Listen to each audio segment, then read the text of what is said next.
quinto mandamento da lei de Deus.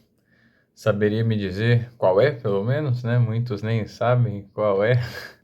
Ok, não matar, mas o que enquadra quando não matar? É somente assassinato, suicídio ou entre outras coisas? Exato, não é? Entre outras coisas, e é isso que nós vamos ver aqui neste vídeo. Então se inscreve, deixa o gostei para ajudar na evangelização. E vamos ao nosso catecismo. Então, no parágrafo 2324, vai dizer o seguinte: o quinto mandamento proíbe gravemente contrários à lei moral: o homicídio direto e voluntário, assim como a cooperação nele, o aborto direto, querido como fim ou meio, a eutanásia direta, o suicídio e a cooperação voluntária nele. Então são as coisas que abrangem aí a morte, não é? Mas não só o que abrange a morte.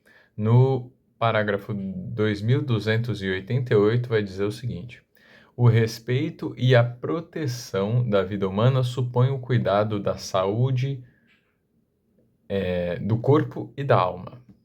Então, nós devemos ter o cuidado com o nosso corpo, com a nossa saúde e com a saúde do próximo, claro, dentro daquilo que nos cabe, e a saúde da alma, ou seja, a santificação. Então, é, o quinto mandamento ele atinge o espiritual também. E aí entra onde nós vamos ver como matar uma pessoa espiritualmente. Bom, você não mata, você não tem como, né? Porque a gente não tem esse poder, mas nós podemos matar no nosso coração. E aí não é só, você não gera um dano para a pessoa, mas a si próprio. Mas nós vamos ver isso com calma a seguir. No parágrafo 2258 ao 2330 vai dizer sobre a dignidade humana, né? Então, em suma, vai estar o seguinte: a vida e a dignidade humana devem ser respeitadas e protegidas de maneira total. Então, vamos às formas de se pecar contra o quinto mandamento da lei de Deus. Vamos do mais grave para o mais leve, por assim dizer. Bom, não o mais grave, mas aquelas formas que estão no âmbito grave. Então, tem o âmbito grave, o âmbito moderado e o âmbito leve, né? A gente poderia categorizar assim. Claro que, de forma objetiva, a gente só vai poder dizer o quão grave foi isso de forma individual para a pessoa, analisando a situação dela, né? Então, contexto, consentimento, né? Toda aquela questão de forma, matéria e intenção. O que nós, né, não temos como saber, né? Então, a gente só coloca a categoria, né, desses atos, né, em grave e moderado e leve. Enfim, no âmbito grave, nós temos o aborto direto e voluntário, né? Ou seja, né, os abortos espontâneos não contam. Mas a igreja nos assegura que o feto, a partir do momento da concepção, ainda como embrião ali já é uma vida e de dignidade humana. Nós citamos isso em partes no nosso vídeo a respeito da inseminação artificial. Eu vou postar esse vídeo pelo celular, então eu não vou conseguir colocar nos cards, mas eu vou deixar na descrição o vídeo a respeito da inseminação artificial. Então é só clicar aqui abaixo, você vai ver aqui, se você estiver no computador. No celular também você consegue ver, e aí você clica lá e aí vai aparecer a descrição. Então, como eu dizia no vídeo, da inseminação artificial, né, a igreja nos pede que nós respeitemos a vida do início ao fim, né, desde a concepção até a morte natural.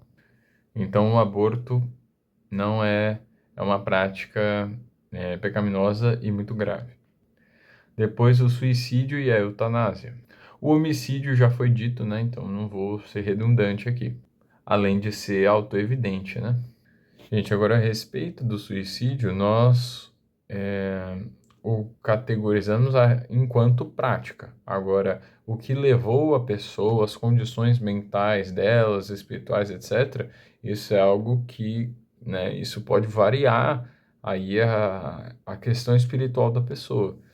Então é isso, né? Isso deve ser considerado, mas isso muitas vezes nós não temos como, né? No caso de um suicídio, a gente não tem como saber. Agora, no âmbito moderado, nós temos a raiva, o ódio e desejo de vingança.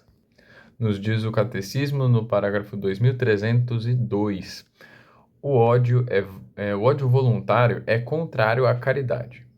O ódio ao próximo é um pecado grave, quando se lhe deseja deliberadamente um mal grave. Depois, maus tratos e violência física ou verbal. Vai contra a dignidade humana, como já vimos aqui.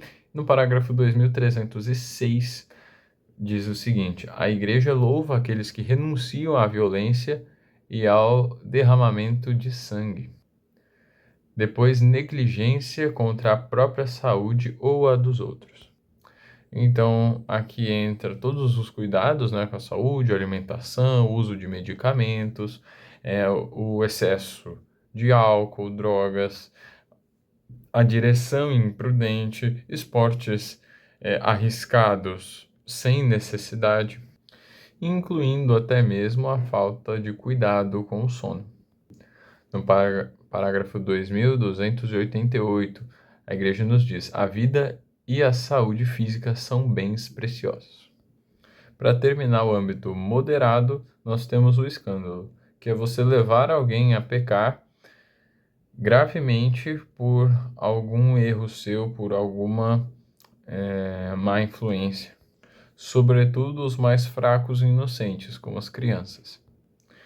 A Igreja nos diz que inclui modo espiritual, emocional, sexual e social.